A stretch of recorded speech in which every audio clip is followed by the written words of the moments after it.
Abigail, you were a participant in Project 9 and 10 with eMite. Could you give us some insight into what Project 9 and 10 was like?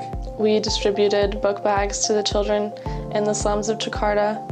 In the book bags, there was school supplies and learning utilities, and also some goodies for the children. Project 10 was bags with shoes, a pair of shoes, sized for the children, and also snacks. And then later during the distribution, we also handed out hot meals for them. Give us some insight into what the country's like, about what your experience was like in Indonesia. There's beautiful parts with like a city and skyscrapers and nice living places, but then there's also slums with lots of pollution in the water and trash in the streets. There's good parts of Jakarta and also bad parts of Jakarta. eMite worked with a team in Indonesia that helped us put all these things together, these projects together on the ground. Can you give us a little insight into that team, what it was made up of, how they did what they did? The team in Indonesia consisted of 5 people. The team leader was Miss Jane, who has done many projects for the people in Indonesia.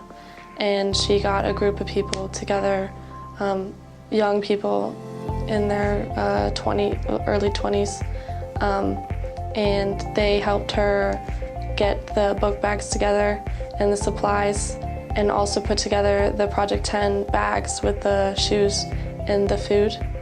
And they went with us to the distributions, and afterward we'd spend the whole day with them, so we obviously became very close with them.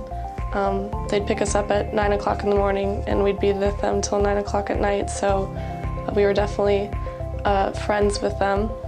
For those of us who weren't there, for the eMiters who gave, can you give us some insight into what it was like, what the environment was like, what the children were like, where the distributions happened? Just share with us some of your experience on that. So the distributions were in the slums of Jakarta, in homes of the families, in industrial buildings, or in churches. The distributions had as little as 15 people, or 15 kids, up to 200 kids, and the ages of the children were as young as 3 years old to 14 years old. The kids were very happy for us to be there. They were excited to meet us. They were definitely shy and reserved when we first got there, but after we introduced ourselves and talked to them and distributed the bags, they were very excited and wanted to take pictures with us, be with us, talk to us, and they didn't want us to leave, and we had to, and we didn't want to leave either. You could tell that they came from impoverished families. Most of them lived around the areas that we were around the distribution sites, so they definitely needed the things that we were giving to them. Share something that you think is important for those eMiters who gave to Project 9 and 10, and for all of the eMite giving community. Share with us something that you think is important that we know. The kids were very thankful for what the eMiters made possible and for the gifts that they received. It's really important for the eMiters to know that there is so much more that we can do in Indonesia, not only with the kids, but also the environment that the people live in. The slums just need so much work to make it a good place to live. Can you please share with us personal experience from Indonesia that you will take with you the rest of your life? Yes.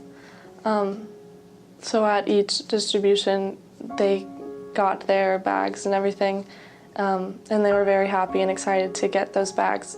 But I think even without the bags and us giving them the bags, they would have just been happy for us to be there with them.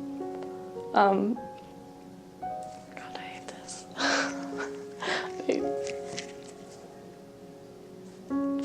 Just meeting every kid and even coming home and them trying to reach out to me and talk to me again was amazing. So I think just getting to meet, or no, them getting to meet us was enough. And they'll probably, well, I definitely will remember meeting them, but they'll probably also remember me for even if I never see them again.